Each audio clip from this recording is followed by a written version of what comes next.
This is Charu Jain. Welcome to my YouTube channel Learners पाठशाला।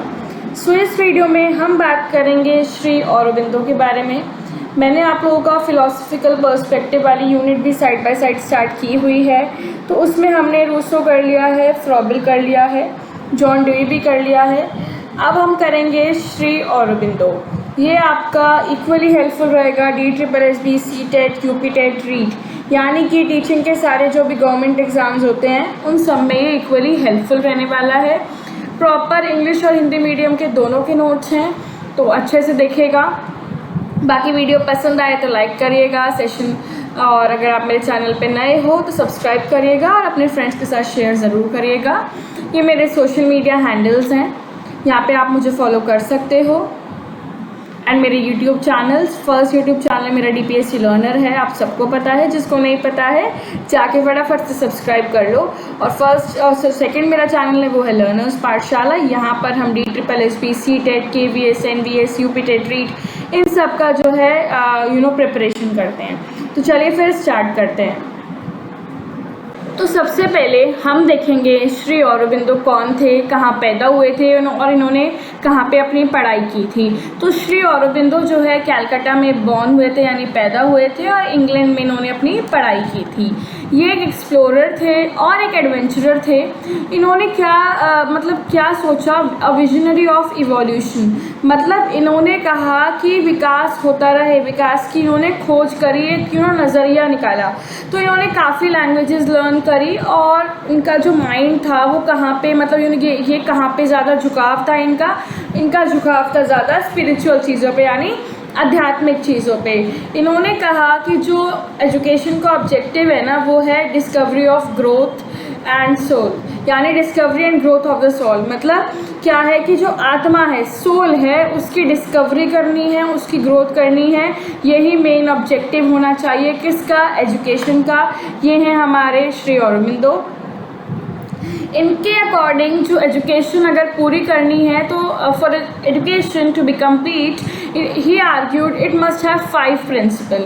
इन्होंने कहा एक पूरी एजुकेशन के लिए 5 प्रिंसिपल होने चाहिए। 5 प्रिंसिपल उन 5 एक्टिविटीज़ से कॉरस्पॉन्ड करने चाहिए, यानी physical, vital, physical, vital, mental, psychic and spiritual, यानी इस चीज़ों को ध्यान में रखते हुए ही एजुकेशन के 5 प्रिंसिपल्स होने चाहिए। इन्होंने कहा जो ये सारे फेजेस होंगे एजुकेशन के, बच्चे को डेवलप करेंगे क्रोनोलॉजिकली, मतलब उनकी ग्रोथ के साथ साथ, और किसी और को रिप्लेस नहीं करेंगी आपस में। ये कंटिन्यू, मतलब इन्होंने कहा कि ये जो डेवलपमेंट होंगी ना, ये कॉम्प्लीमेंट्री होंगी, मतलब पहले एक डेवलपमेंट पूरी होगी तभी दूसरी होगी, मतलब they continue to compliment one another until the end of a person's life. जब तक एक इंसान की जो है डेथ नहीं होती तब तक ये जो स्टेजेस रहेंगी ये कॉम्प्लीमेंट करती रहेंगी एक दूसरे को। ट्रू एजुकेशन औरोबिंदो के अकॉर्डिंग वो थी 3 चीज़ें होनी चाहिए उसमें, मैन, नेशन और यूनिवर्सल ह्यूमैनिटी। ये जो 3 फैक्टर्स हैं ये आपस में इंटर रिलेटेड हैं इनके अकॉर्डिंग। जब भी एक इंसान की लाइफ जो है डेवलप होगी, इंडिविजुअली भी, सोशली भी और यूनिवर्सली भी। ओके, तो ये क्या है कि शिक्षा को पूरा करने के लिए उन्होंने तर्क दिया, इसमें मानव 5 प्रमुख गतिविधियों के अनुरूप 5 प्रमुख पहलू होना चाहिए, जो मैंने अभी बताया, शारीरिक, महत्वपूर्ण, मानसिक और आपकी आध्यात्मिक। ओके, आगे बढ़ते हैं। इन्होंने कहा कि ट्रू एजुकेशन और एक लिविंग एजुकेशन किस में हेल्प करती है, ताकि उसका पूरा फुल एडवांटेज लिया जाए, बच्चे को वो लर्न करे, फुली पर्पस उसको मतलब प्रोवाइड कराए, और एक ह्यूमन लाइफ के लिए स्कोप क्रिएट करे कि एक इंडिविजुअल मैन है, और उसी टाइम पे उसको हेल्प करे कि वो एक राइट रिलेशन में भी अपनी लाइफ के साथ एंटर करे, एक माइंड उसका प्रॉपर हो, सोल उसका प्रॉपर हो, और उस लोगों के साथ भी वो बिलोंग करे जो टोटली जो है उनकी ग्रेट लाइफ है, जिनका माइंड अच्छा है, सोल अच्छा है। और मतलब क्या है, इन्होंने क्या कहा कि सच्चे और जीवन शिक्षा पूरा लाभ के लिए बाहर लाने में मदद करता है, यानी पूर्ण उद्देश्य और मानव जीवन के लिए गुंजाइश के लिए तैयार है। सबकी व्यक्तिगत आदमी में है, यानी अंदर ही जो इंसानियत है वो आदमी में खुद में है, ओके, तो पर्पस क्या था एजुकेशन का? वो ये था कि ये फुल एडवांटेज लाइक किसका, कि सब कुछ एक इंडिविजुअल मैन के अंदर ही रहता है, डिसाइड करता है, सब कुछ एक इंडिविजुअल मैन के अंदर है। तो इन्होंने कहा कि ये नेसेसरी है कि इंसान को अपने अकॉर्डिंग उसको डेवलप कराया जाए, उसे प्रिपेयर करा जाए लाइफ के अकॉर्डिंग, और लाइफ का एक पर्पस है जो हमें इक्विप करना है एजुकेशन के थ्रू ही हम वो पर्पस जो है पूरा कर सकते हैं। एजुकेशन क्या है? एजुकेशन हेल्प करती है ताकि एक पर्सन जो है टोटली परफेक्शन एक अटेन कर पाए। तो औरबिंदो ने कहा कि जो टोटल परफेक्शन है वो क्या है कि वहाँ पे हम क्या करते हैं, हम कुछ गोल सेट कर लेते हैं कि हमें ये करना है, हमें वो करना है। भाई मैं आज ये कहूँ कि मुझे एक बहुत अच्छा एक टीचर बनना है, तो मैंने अपने गोल सेट कर लिया। अब इस गोल को यानी मुझे परफेक्शन अटेन करनी है। हालांकि धीरे धीरे ही हम लोग, ऐसा नहीं है कि बारे में परफेक्ट हो जाते हैं। मैं आज से 2 साल पहले थोड़ा बहुत अटकती थी या जो भी प्रॉब्लम होती थी, अब मैं और मेरे अंदर कॉन्फिडेंस आ गया, धीरे धीरे और आएगा। तो वो क्या है, हम परफेक्ट होते जा रहे हैं। और वो किस चीज़ से परफेक्ट होते हैं? वो एजुकेशन से तो परफेक्ट होते हैं।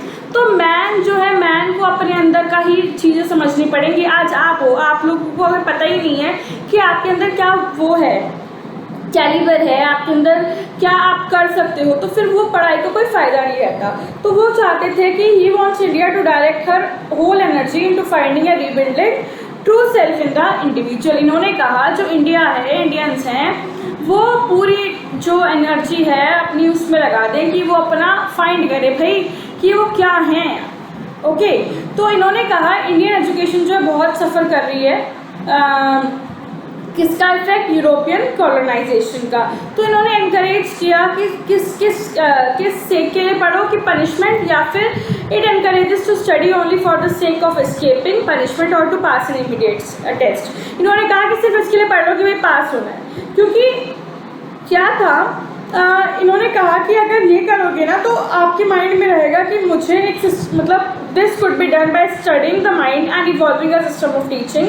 तो इसके अकॉर्डिंग ना जैसे ये होता जाएगा, तो क्योंकि इफेक्ट पड़ रहा था यूरोपियन कॉलोनाइजेशन का, तो इनका मानना था कि धीरे धीरे फिर एक सिस्टम इवॉल्व होगा टीचिंग का जो नेचुरल होगा, इजी होगा और इफेक्टिव होगा। इन्होंने 3 प्रिंसिपल्स दिए टीचिंग के। फर्स्ट प्रिंसिपल इन्होंने कहा, first principle of true teaching is nothing can be taught. कुछ भी पढ़ाया नहीं जाएगा। टीचर यहाँ पे इंस्ट्रक्टर या कोई टास्क देने वाला नहीं है, टीचर एक हेल्पर है और एक गाइड है, ये इनका कहना था। टीचर की जॉब ये नहीं है कि वो इम्पोज करे, बल्कि बच्चों को सलाह दे, ये इसकी टीचर की जॉब है। इन्होंने कहा कि वो बच्चे के माइंड को ट्रेन नहीं करेगा, लेकिन हेल्प करेगा कि उसमें वो परफेक्शन अटेन करे बच्चा। तो इन्होंने कहा कि वो खाली नॉलेज ही इम्पार्ट नहीं करेगा, बल्कि उनको वेज भी दिखाएगा कि वो नॉलेज को एक्वायर कर सके।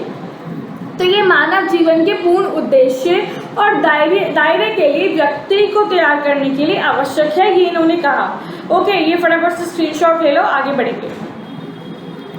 इन्होंने कहा जो नॉलेज है लोगों की और अपने अंदर, वो ये है कि उसे बाहर निकालना है। क्योंकि क्या होता है, अगर किसी को कुछ बताना है कैसे, कहाँ, कैसे अटेन होगा, तो वो टीचर कर सकता है काम।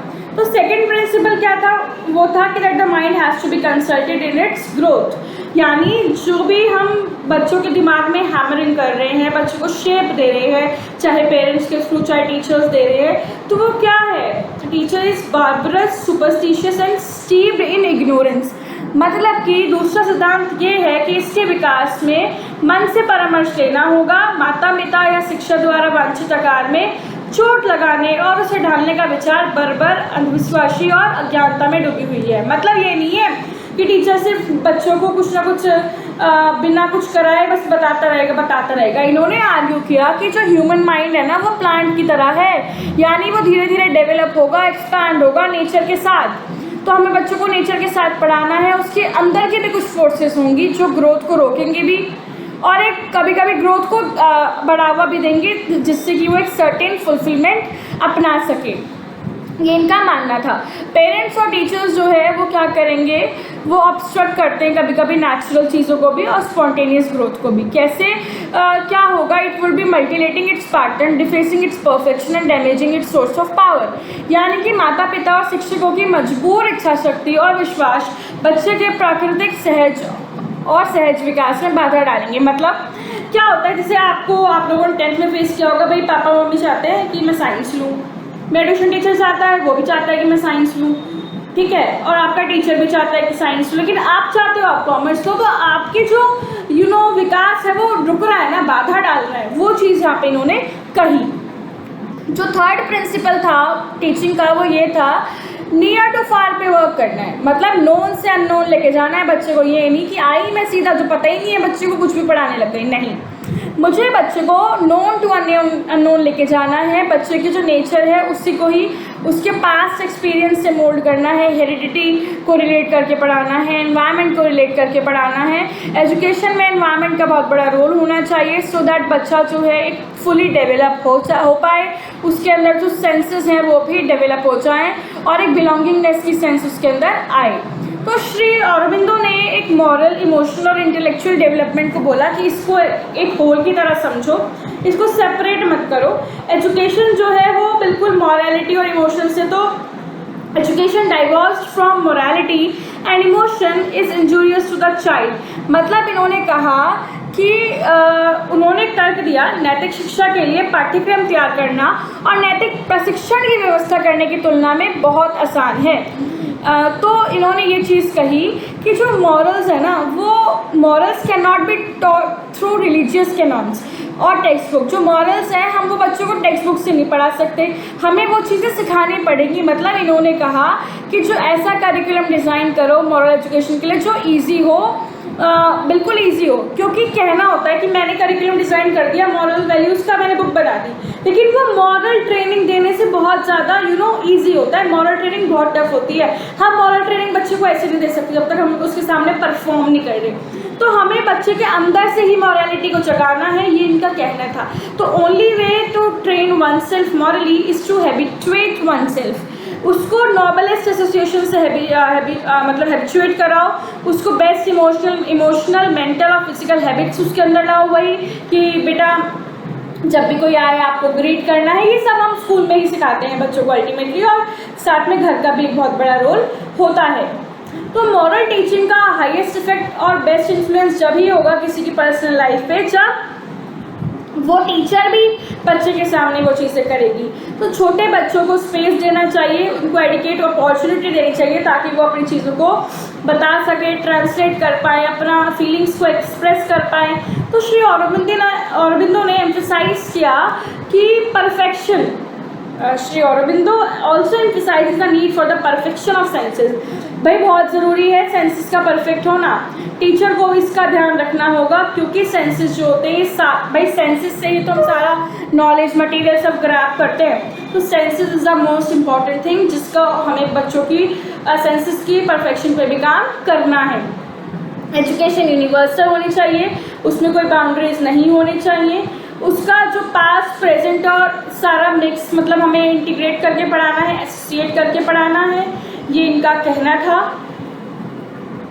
Integrity of education is conceived as a process of organic growth. भाई एजुकेशन को ऑर्गेनिक ग्रोथ की तरह ही लेके चलो, जहाँ पे आप डिफरेंट चीज़ों से बच्चों को डेवलप कराओगे और डिपेंड करेगा बच्चे की इंक्लिनेशन पे, बच्चे की प्रोग्रेस पे, बच्चा कैसे डेवलप हो रहा है, और साथ साथ वो बच्चे को क्या करेगा, डिफरेंट सब्जेक्ट्स के थ्रू पढ़ाएगा और डिफरेंट पावर, हारमोनी, हर चीज़ बच्चे को सिखानी है। तो ये सारी फैकल्टीज़ बच्चे को डेवलप कराएगी और एक नेचुरल और एक हारमोनियस प्रोसेस से बच्चे की डेवलपमेंट हो जाएगी। तो अरबिंदो जो है वो क्लियर थे कि फ्यूचर एजुकेशन में हमें बाइंड नहीं करना पड़ेगा, हमें क्या करना पड़ेगा, उनके लिए क्या था, हर बच्चा अपने आप इंक्वायरी कर सकता था, बच्चा इन्वेस्टिगेटर था, एनालाइजर था उनके अकॉर्डिंग, ठीक है। तो every child has an insatiable intellectual curiosity, मतलब हर बच्चे के अंदर क्यूरियोसिटी होती है, ओके। तो हमें उस चीज़ को ही यूज़ करके बच्चों को पढ़ाना है, और बच्चा जो है